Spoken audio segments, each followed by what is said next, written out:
विश्व के सर्वाधिक लोकप्रिय नेता, हम सबके प्रेरणा स्रोत, तेजस्वी प्रधानमंत्री जिनके नेतृत्व में विश्व जगत में भारत को प्रतिष्ठा एवं सम्मान प्राप्त है, ऐसे हमारे परम आदरणीय श्री नरेंद्र मोदी जी,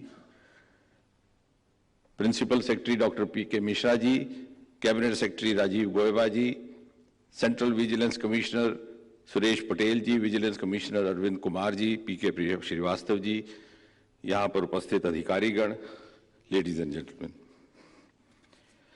सबसे पहले तो मुझे हृदय की गहराइयों से आभार प्रकट करना है आदरणीय प्रधानमंत्री जी का। अपने बहुमूल्य समय में से कुछ क्षण निकालकर आपने इस समारोह की शोभा भी बढ़ाई और हमारा उत्साह भी। हम सब जानते हैं प्रधानमंत्री जी कि पिछले 8-9 वर्षों में आपके नेतृत्व में एक के बाद एक अनेकों प्रशासनिक सुधार लाए गए, बल्कि ये भी कहा जा सकता है कि इस कार्यकाल का एक प्रमुख हाईलाइट रहा है governance reforms, good governance practices. Maximum governance, minimum government के सिद्धांत का पालन करते हुए अनेकों नियमों का सरलीकरण किया गया और कई ऐसे नियम जो समय के साथ अपना औचित्य खो बैठे थे, उनको हटा दिया गया। समय की मर्यादा को देखते हुए उसके विस्तार में नहीं जाना, परंतु आज के इस कार्यक्रम के संदर्भ में भ्रष्टाचार के विषय को लेकर भी जीरो टॉलरेंस टुवर्ड्स करप्शन की नीति का पालन करते हुए आपने अनेकों महत्वपूर्ण फैसले लिए हैं। उदाहरण के तौर पर प्रिवेंशन ऑफ करप्शन एक्ट जो 1988 में बना था और अगले 30 बरस तक किसी सरकार ने उसकी समीक्षा नहीं की, उसको रिविजिट नहीं किया। आप ही के आदेश अनुसार 2018 में उसमें संशोधन लाया गया। वक्त के तकाजे के मुताबिक उसमें कई प्रावधान जोड़ दिए गए, जैसे कि रिश्वत लेने वाले के साथ साथ रिश्वत देने वाला भी आरोपी ठहराया गया।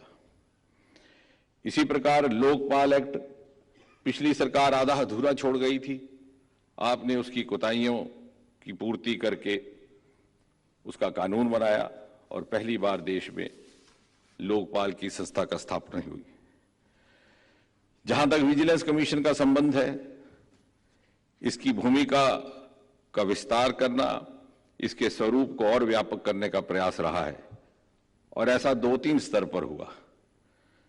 पहले enhanced engagement with stakeholders भले ही वो निर्वाचित प्रतिनिधि हों, सिविल सोसाइटी के सदस्य हों, छात्र हों, जैसे आज आप देख रहे हैं, उनके साथ निरंतर परस्पर चर्चा, समीक्षा, संवाद, वार्तालाप, विचारों का आदान प्रदान।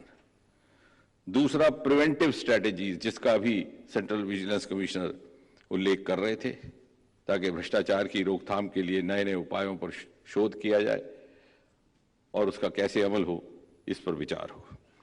तीसरा इंक्रीज यूज ऑफ टेक्नोलॉजी, प्रक्रियाओं के सरलीकरण के लिए, प्रक्रियाओं को गति देने के लिए और प्रक्रियाओं में पारदर्शिता लाने के लिए। एंड चौथा, last but not the least, free access to information. गत 8-9 वर्षों में अधिकतर सूचनाएं पब्लिक डोमेन में लाई गई। मुझे ये कहते हुए खुशी है कि एसीसी के भी अनेकों महत्वपूर्ण फैसले इससे पहले के संबंधित अधिकारी तक पहुंचते हैं, उनकी सूचना डीओपीटी के वेबसाइट पर अपलोड कर दी जाती है। बहुत लंबी बात ना करते हुए मैं अपनी बात समाप्त करने से पहले केवल इतना कहूंगा कि किसी भी सभ्य समाज के लिए अंतिम लक्ष्य रहता है भ्रष्टाचार मुक्त समाज, और उसके लिए केवल कानून पर्याप्त नहीं, नैतिक मूल्य भी उतने ही अनिवार्य है। सरदार पटेल ने एक बार कहा था, and I quote, no service worth the name can claim to exist if it does not have in view the achievement of the highest standards of integrity, and quote. पूरी इंटेग्रिटी के साथ, ईमानदारी के साथ, सत्यनिष्ठा के साथ हम उस भ्रष्टाचार मुक्त समाज की दिशा में सामूहिक प्रयास करते रहेंगे। इसी संकल्प के साथ मैं अपनी बात समाप्त करता हूं और पुनः आपका अभिनंदन करता हूं।